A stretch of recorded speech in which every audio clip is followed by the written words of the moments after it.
Hey there, Troy from Wellteam. Cracking day to be alive today. This is your preview for round 9 of the Wellteam Global Challenge 2025, and that's for the month of November, kicking off at midnight on the 1st of November. So let's run through 10 of the world's healthiest habits of what we're going to be engaging with this month.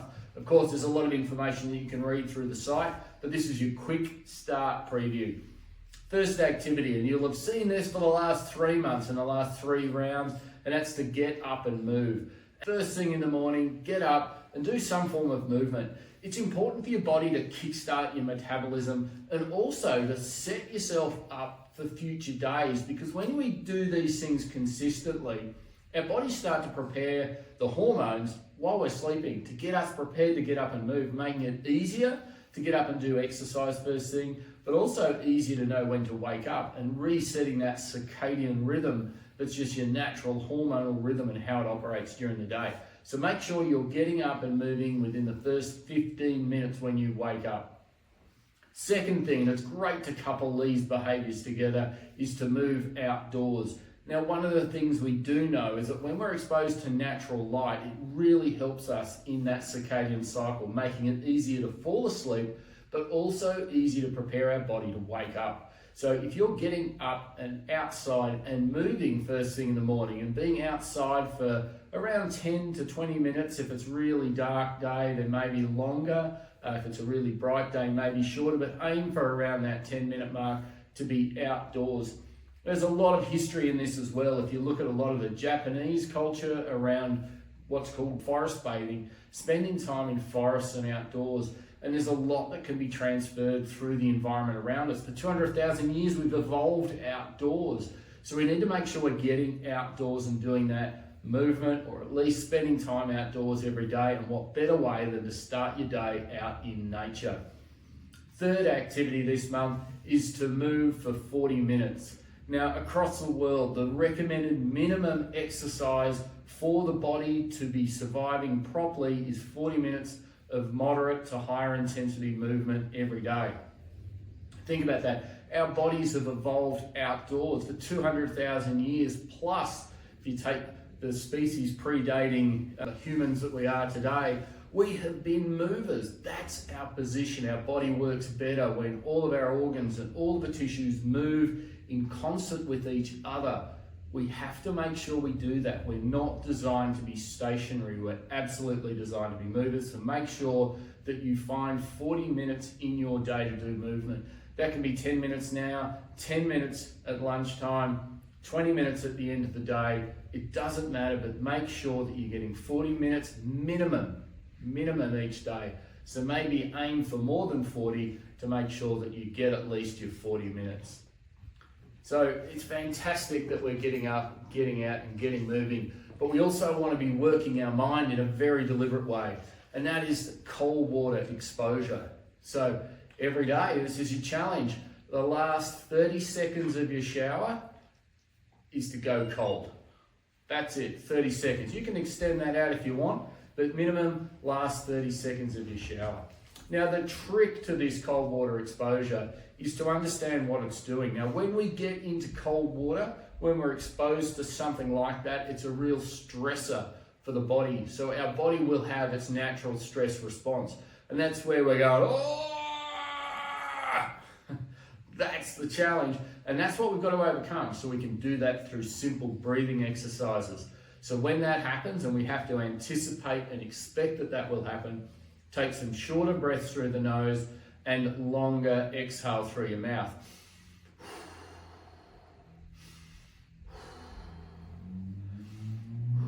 And do that until we calm ourselves down. This is a fantastic way to practice stress.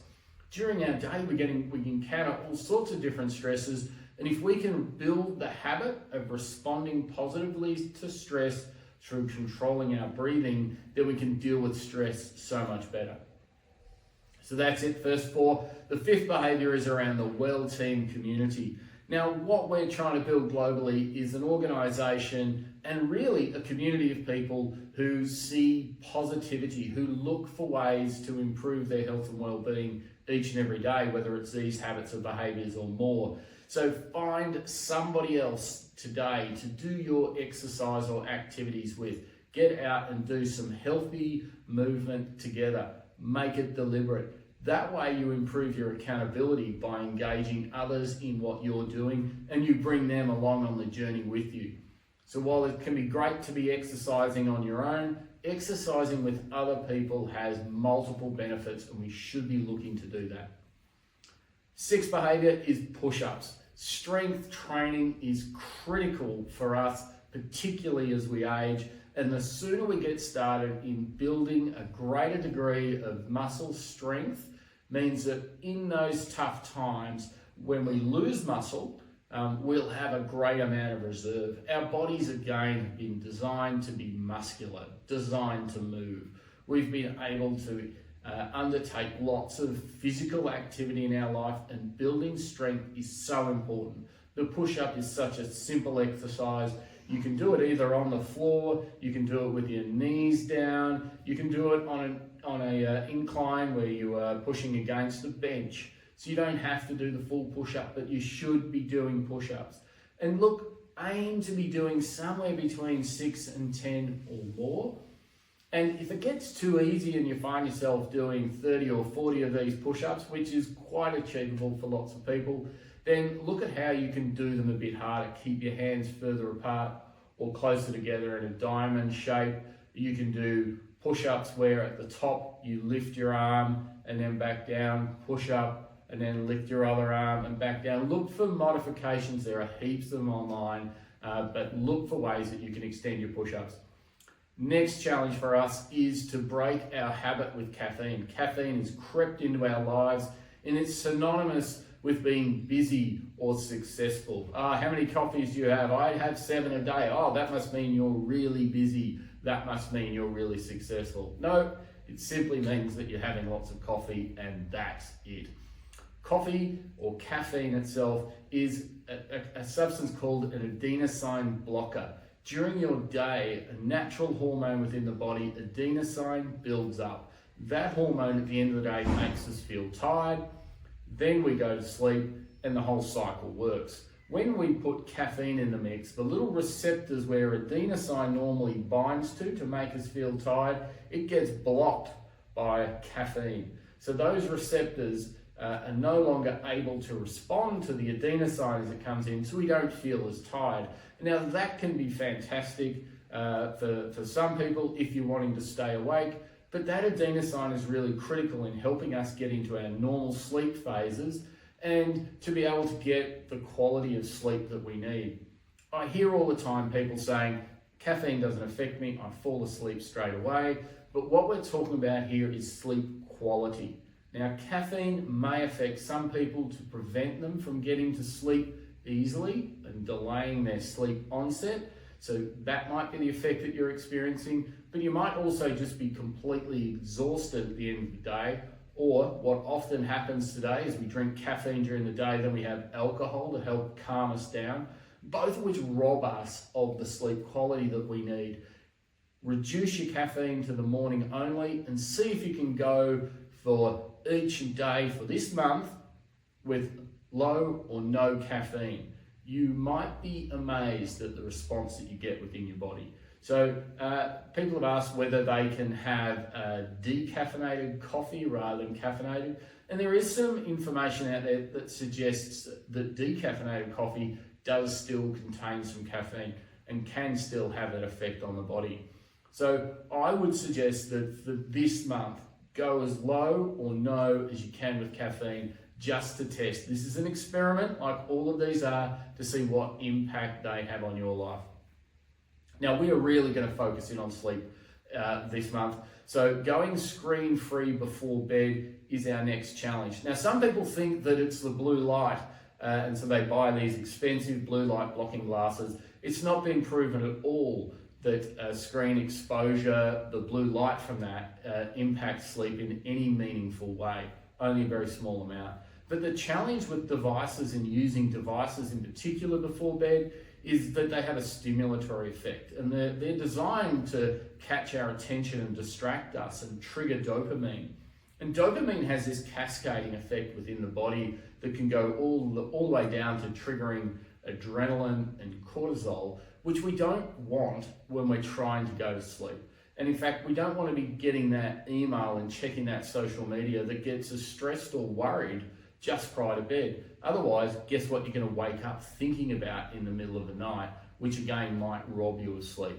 So screen free before bed, spend that time winding down instead. Now you can watch television because television hasn't been shown to have that same stimulatory effect as what we get from devices, so your laptops, phones and tablet devices. So look to go screen free that 1 hour before bed. Now at the end of that 1 hour, we want to be building in consistent bedtime. So for 200,000 years as a species, we've woken up and gone to bed at similar times dictated by the amount of light there is available. So when it gets dark, we would go to bed. When it got light, we would wake up. And our whole hormonal cycle, our circadian cycle, had been dictated by when we were able to operate and function effectively, which is when there's light. So we are a diurnal species, we are not nocturnal. And many of us find ourselves trying to switch between nocturnal and diurnal by having these inconsistent sleep time patterns. It just doesn't work. It's very difficult. If you ask any shift workers who are constantly switching, you'll find that it's a real struggle for people to get the quality of life that they want because they're not operating within their normal hormonal cycle or their circadian cycle. So we're going to aim for consistent bedtime this month. So every day, pick a bedtime and aim for it 15 minutes either side. Get yourself into bed and get yourself ready for sleep. That's the key to this stuff. It's quite surprising the impact that this simple exercise can have in terms of the amount of energy you have each and every day, because what we're trying to get is the consistency in quality of sleep. If you're getting a consistent quality of sleep every night, then of course it's no problem for you to have one late night. Your body's going to be fine. You're not running a sleep debt or deficit when you're coming into that night. So look to get quality of sleep. That's our target: consistent bedtime, screen-free before bed, and the previous exercise that we've discussed. Last but not least, and this one is a big one, this month we're going to hide our phones. We're going to make sure that the very devices that are designed, the apps on these devices are designed to take your attention.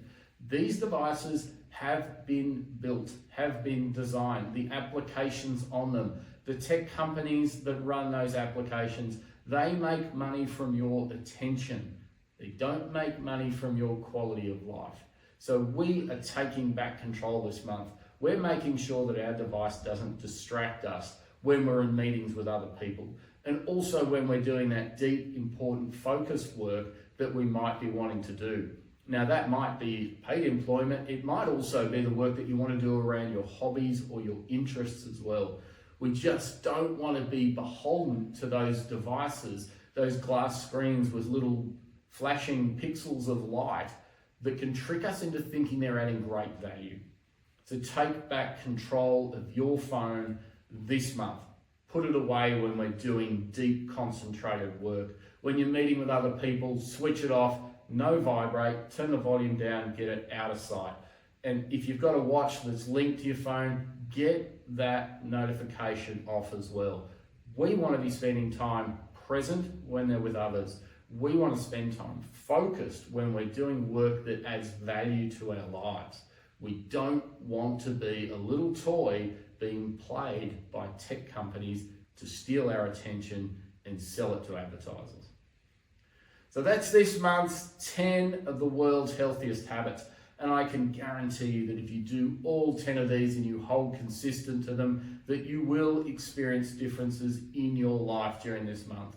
So dig deep, open each of the exercises from your dashboard, review them now, commit to a behavior, to either be doing it, to put it into habit form, to if you find it impossible or something you don't want to do, then again, recognize those, but dig deep on as many of these as you can. Hold yourself consistent, see where you end up on the leaderboard, and see if you can get yourself up in the top half of the leaderboard this month. That'll just help to build accountability across all of us taking on 10 of the world's healthiest habits. This month, round 9 of the Wellteam Global Challenge. I look forward to seeing you soon. Take care. Go well.